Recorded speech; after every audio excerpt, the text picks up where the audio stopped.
Today is the 6th day of the July 89 7-day retreat in Springwater.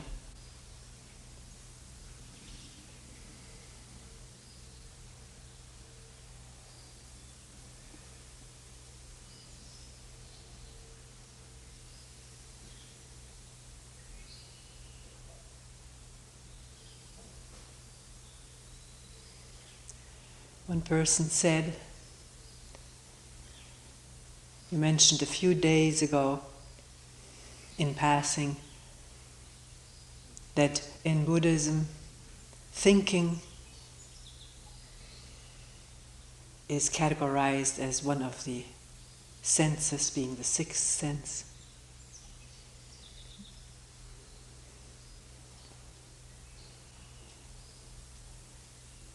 Why is it that we're giving such extraordinary emphasis and importance to thinking?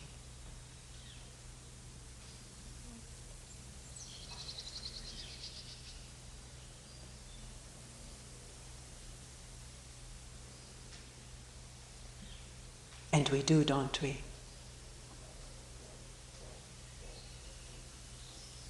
A problem arises and immediately we have to think about it.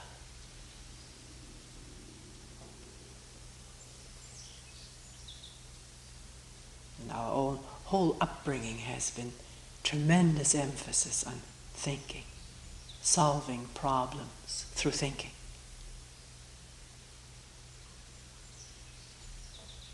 Getting great recognition for doing a lot of thinking, remembering, accumulating knowledge, being a knowledgeable person, someone who knows the answers, who knows them quickly, with speed. Time is in there too.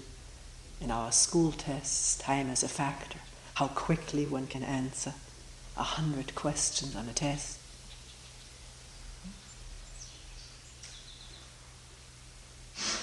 What we're putting ourselves through, our children through.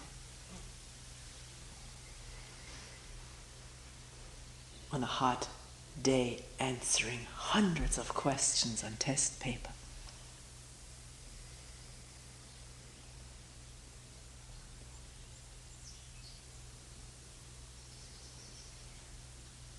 Actually, right as I was saying it, and for a moment afterwards, I realized there's something flawed. It doesn't seem quite a jive in putting thinking in with the other 5 senses.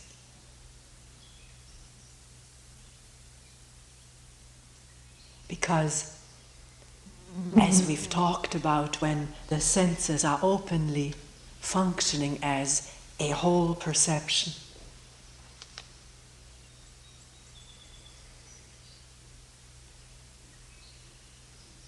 not separated through thinking. This is, I'm hearing as I'm listening to that, I'm seeing this. This is beautiful, this is ugly. I don't like this, I want to keep that. When that thinking is quiet and the senses operate wholly as one total perception, then thinking needs not to be there at all.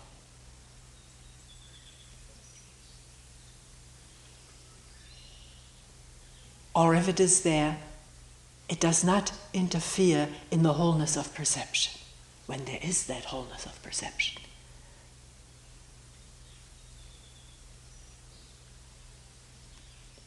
But coming back to this question, why this extraordinary emphasis on thinking?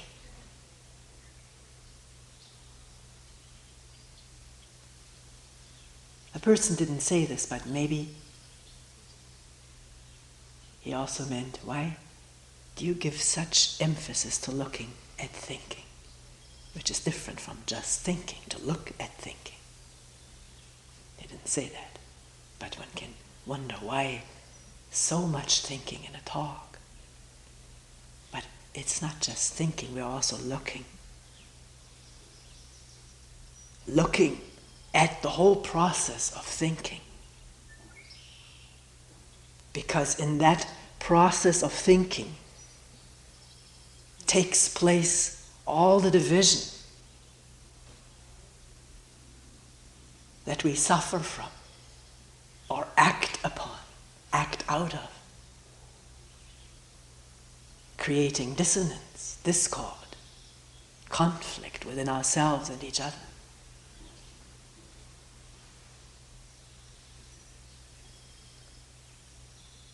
If thinking is not understood from moment to moment,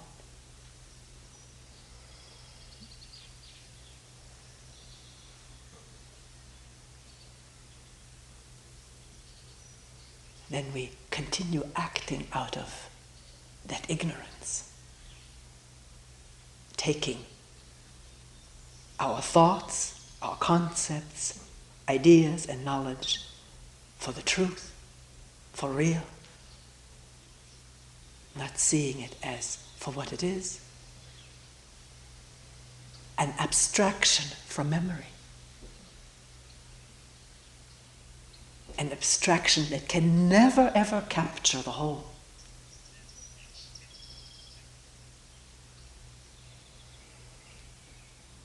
The word flower is not the totality of this living thing. No word, no volume can capture its living, the living moment of this flower.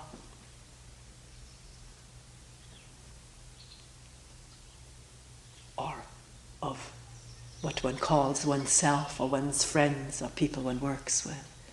The memories, the ideas about them, the knowledge about them or oneself is not the totality of oneself or this other person. No matter how many facts we remember and have gathered about each other and ourselves, they remain abstractions, fragments.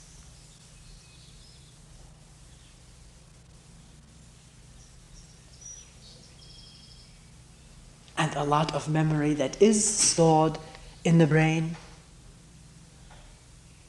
ideas that have been picked up from parents, teachers, friends, colleagues, co-workers, people one is in the army with or in church with.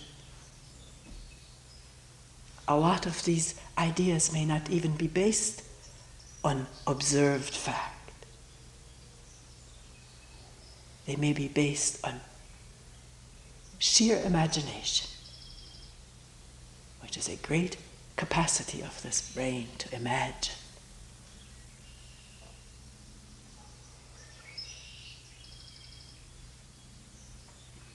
And unless thinking as it happens is seen and understood, one is unable to distinguish fact from fancy.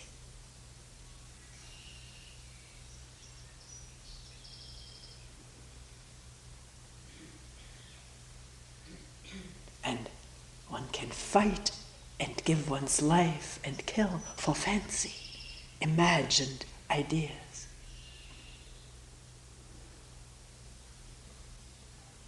Which powerfully move the body. Thinking never happens in isolation from this organism. It is totally linked with sensation, feeling, emotion, physiological functioning of this body. And that too needs to be seen as it happens. That a powerful emotion does not validate a thought. Think that because one feels powerfully about something, deep gut feeling, does not make the thought any truer.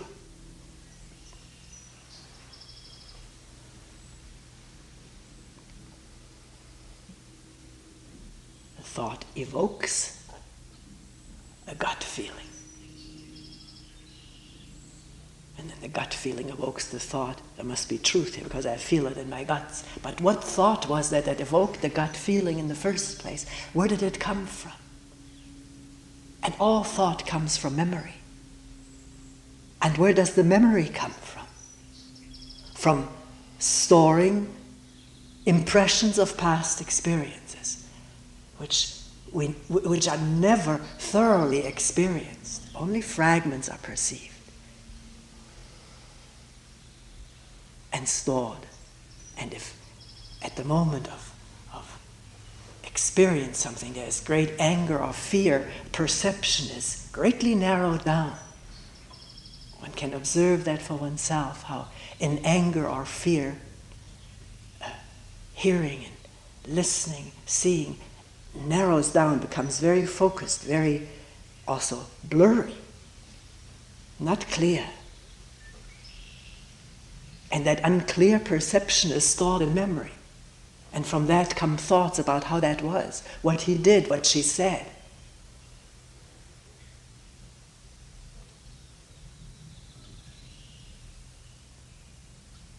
So not only the question, why is such power and emphasis given to thinking, but also why do we take it so for real, for true, so seriously? We've asked the question before, and can that question linger someplace in the brain? So one will observe in the light of this question.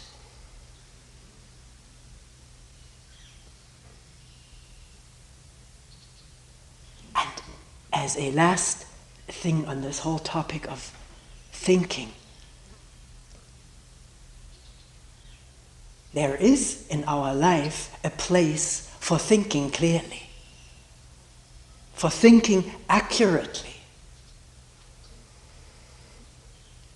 based on facts which are observed without anger or fear, in ourselves, in each other, around us in nature.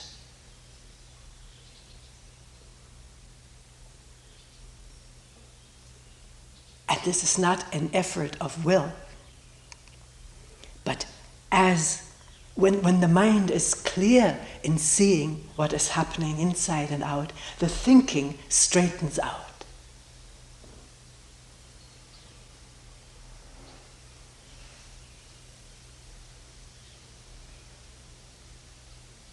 And since most of our communication is verbal, through talking to each other, writing to each other, listening to each other, isn't it of utmost importance that we think clearly for ourselves, not based on what we've been indoctrinated with, through word and book, and chant, hymn, liturgy, but through what we have discovered to be so for ourselves, in a moment of no anger or fear, but the clarity of insight, of listening without knowing, seeing without knowing, a freshness of perception, and clear thinking proceeding from that, clear talking, clear listening to each other.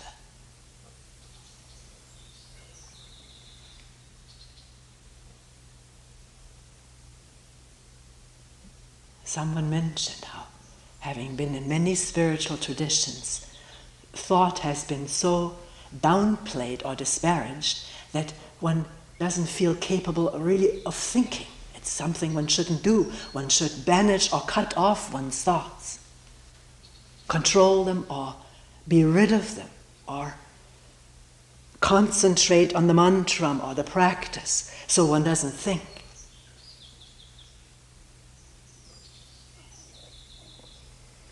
And then a very precious ability of this brain atrophies to think and communicate clearly based on what is seen directly and clearly.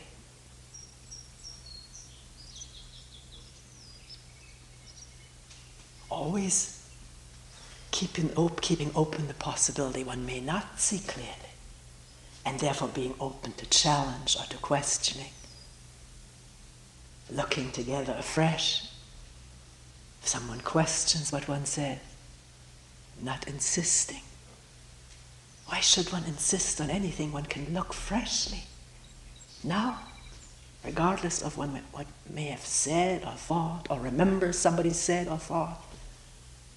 The field is always wide open for fresh inquiry now, fresh looking, alone or together, one-on-one or in a group.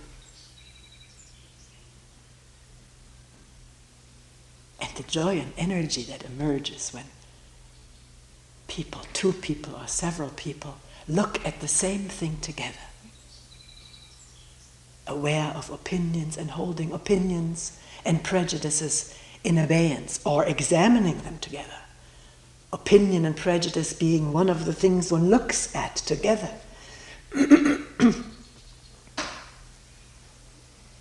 How attached we are to it, how identified with it.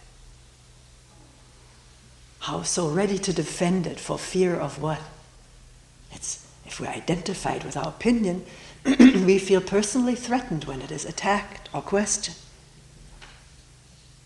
So can that identification with opinion, belief, and prejudice loosen, slacken, so there's room for looking without defending, listening without defending,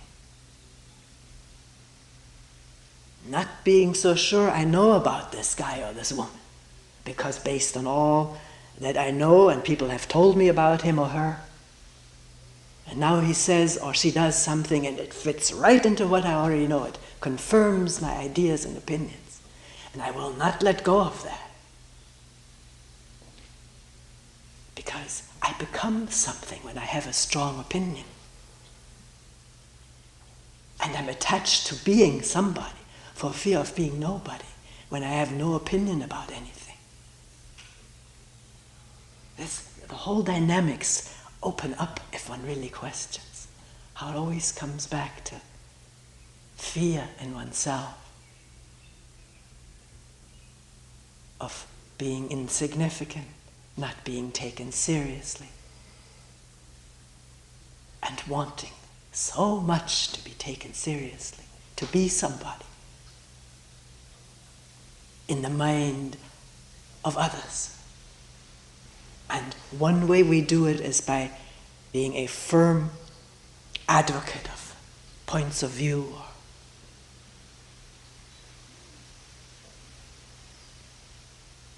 which is me then becomes me.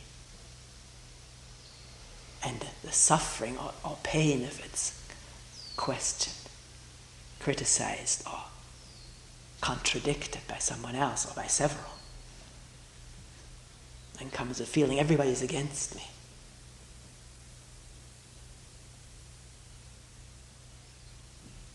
Rather than listen, can we listen to each other in an entirely new way, which we don't know, for which there isn't a method or a practice to follow. It's on the instant, as fear or defensiveness, hurt wells up, or feeling great because somebody is on my side, supports my opinion.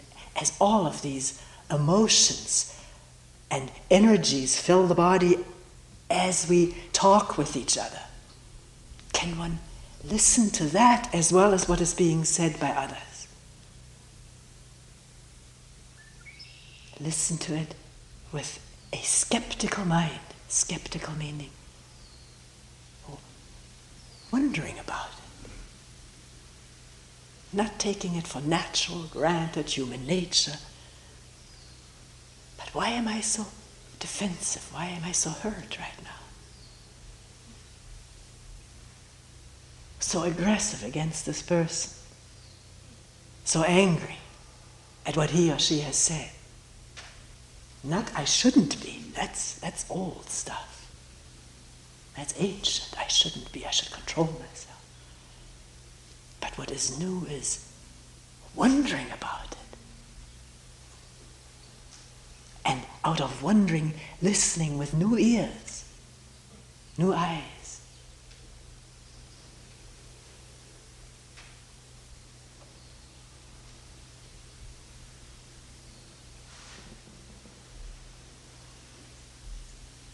One may hear for the first time the tone of voice in which one says something. one has never heard it before and has wondered why people get angry when one says something. One wasn't angry, but one hasn't heard how one has put it. Not I shouldn't, just to hear it. Like the call of the crow.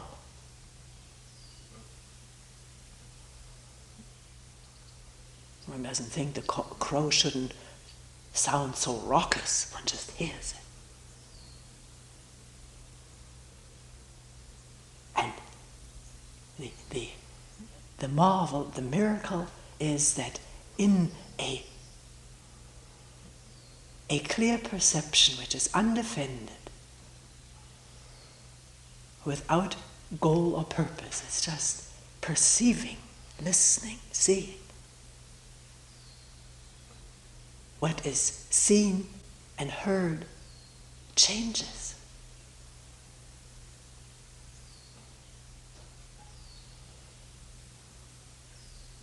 What is felt changes.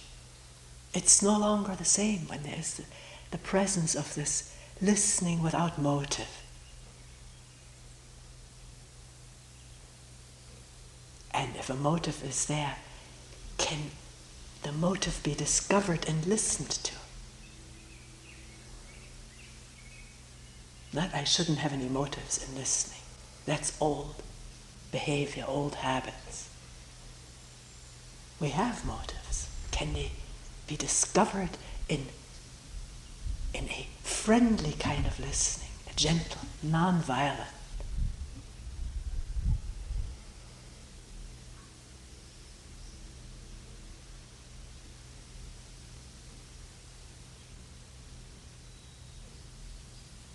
I think this takes in many questions that have come up about how will it be when I get home?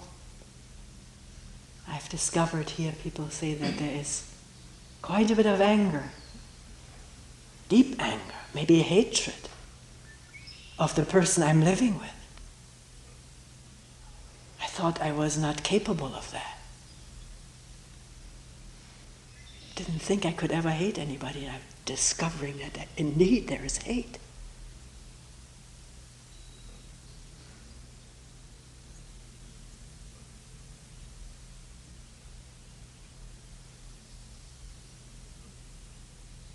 One person saying, I've never hated anybody, and in looking at it and opening it up, sitting with it, all of a sudden, yes, there have been other people in my life whom I've hated.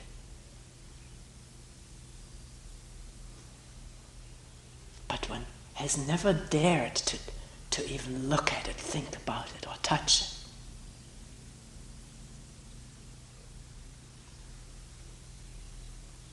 As a little child, totally dependent on our parents,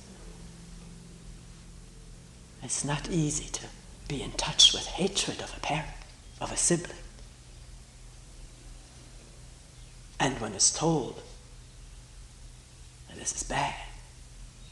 Although there are parents who allow their children to express hatred of them.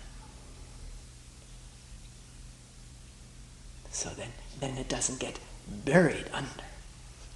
So that one grows up thinking one doesn't hate anybody, and then not aware of the sort of undercover ways in which hatred expresses itself anyways. By withdrawing from a person, by being moody, non-communicative, or bossy, manipulative.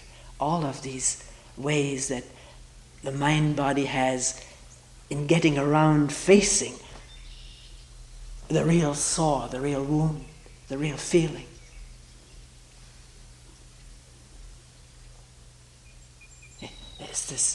Has been this idea that if one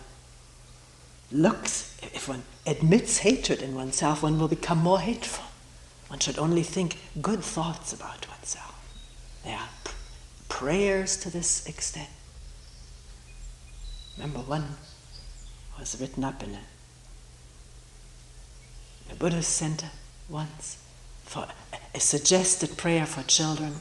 I've forgotten it now. will always think good thoughts. I'm a link in the Buddha's chain of love. I will keep my mind clean, stuff like that.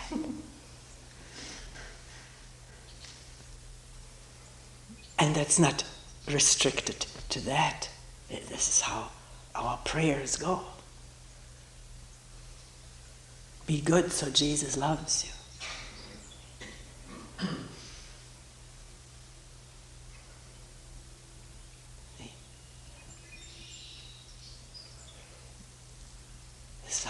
This is how it started. And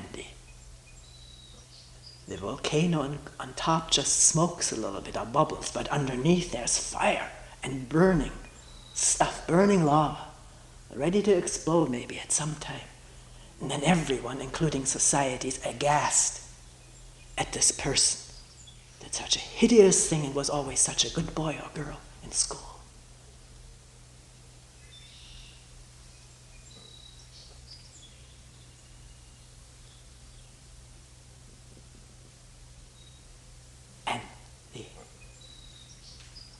The fact is, we're all in this together. It doesn't just happen to a few people. It happens to all of us. Burying things, burying feelings, having ideas on top of that of what we are, which has nothing to do with what we really are or have felt at some time, and are now beginning to get in touch with. And then the horror about being like this and not wanting to look.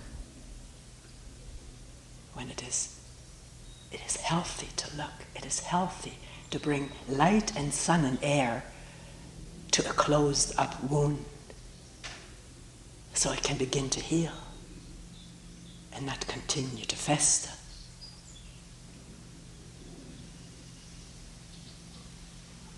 So in going home,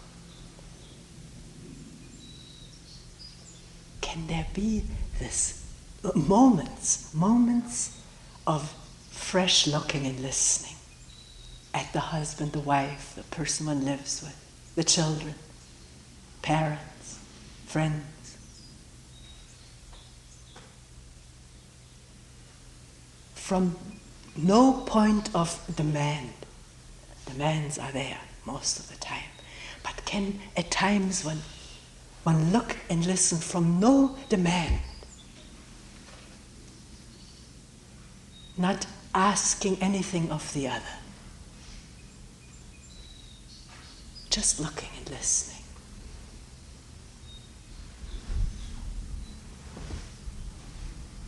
Not demanding he, she be different, otherwise do things for one.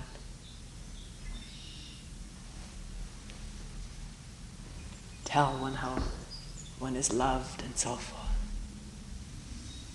Because as we have demands and wants of the other person, we can't see the person. We create that person in our image. And then are disappointed when the person is different from what we want her or him to be. And with that comes anger, frustration, hatred.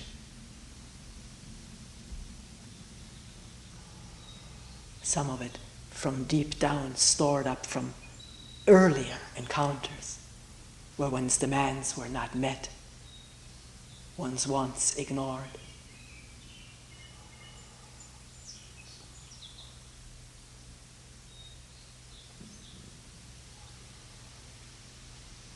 Because it is marvelous. I'm not saying that trivially. I mean, it is a marvel to see and listen without demand, without expecting anything. Then there may be, without any intention or expectation, a bubbling up of love.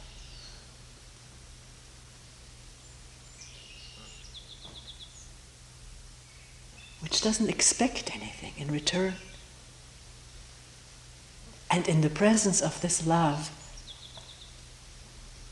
there is no problem too big to be looked at.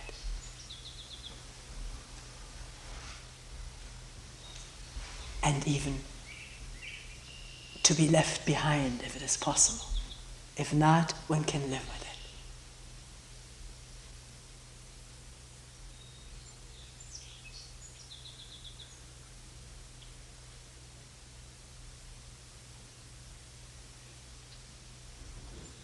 By which I'm not saying, please don't misunderstand, you must live with any kind of problem.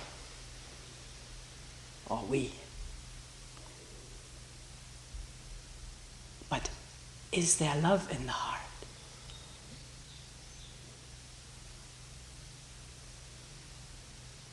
Or if not, what is there? Not love should be there, but what is there?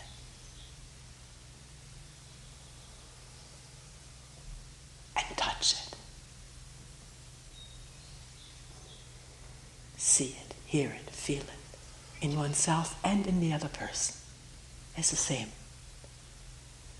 We're not so different from each other.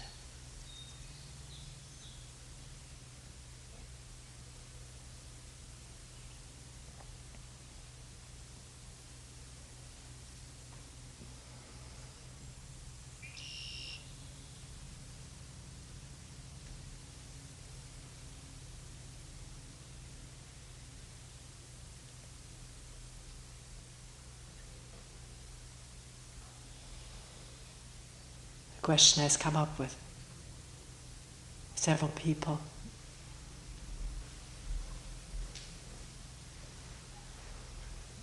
The fear that arises at the thought of not continuing. Fear of dying. And how quickly the mind wants to shut off that thought. To shut off the discomfort or symptoms of fear that arise, the anxiety or anguish at the thought of dying. Recently in a retreat, someone with great intensity kept questioning, what is the meaning of my life if it has to end? It seems absolutely absurd and meaningless to live if one has to die. What good is this beautiful valley with the hills changing color, the grasses coming up, the leaves coming out? What good is it all if I won't be able to see it someday?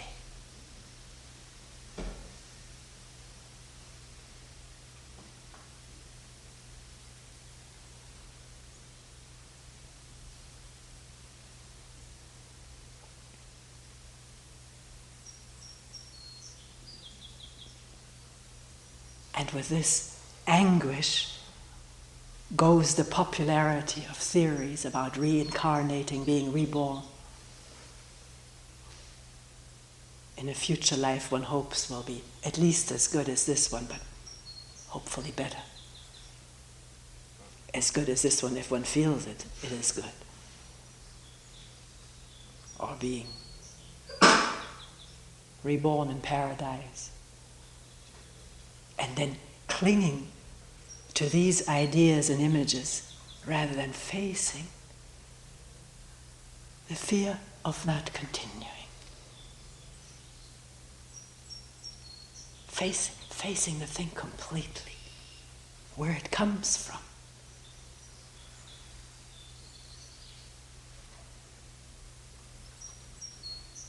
And how it operates, how it functions at the moment it is churning throughout the body. I won't be able to see this valley, the hills, when I'm dead. Is one seeing them this moment, as one is afraid of not seeing them when one is dead? Is one alive while one is afraid of dying?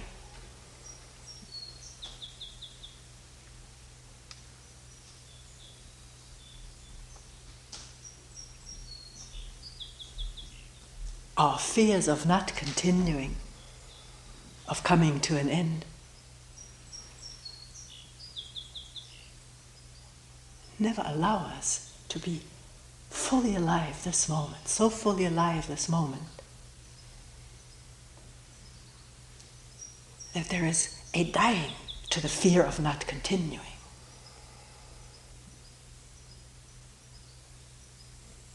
A dying to this whole little chamber that we have built up, the chamber of our life. Little room with a video in it.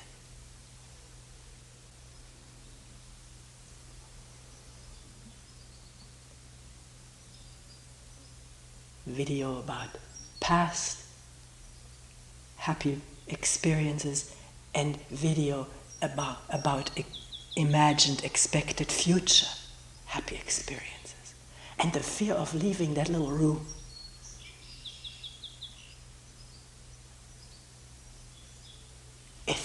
If that's one's residence, where one is attached to it, then of course there's fear of leaving it.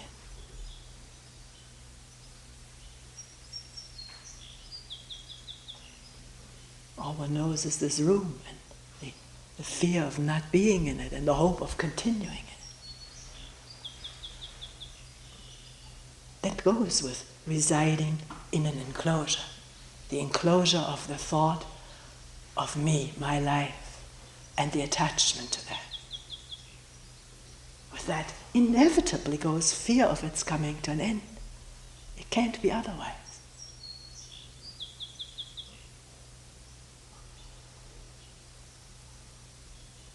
But is it possible to look at the hills and hear the sound of the wind? And many more sounds, just one sound.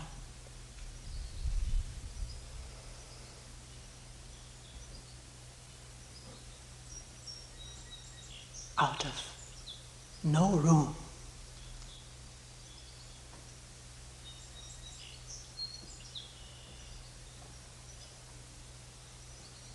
Out of the emptiness of no enclosure.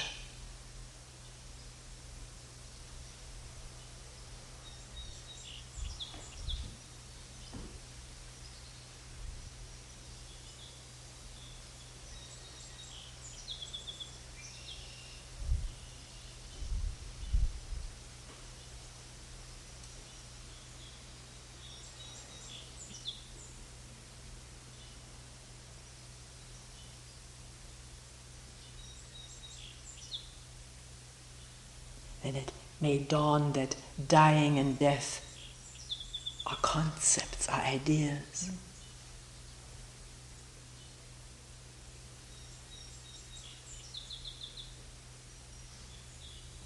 But that aliveness and dying to holding on to things is inseparable.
We will end here for today.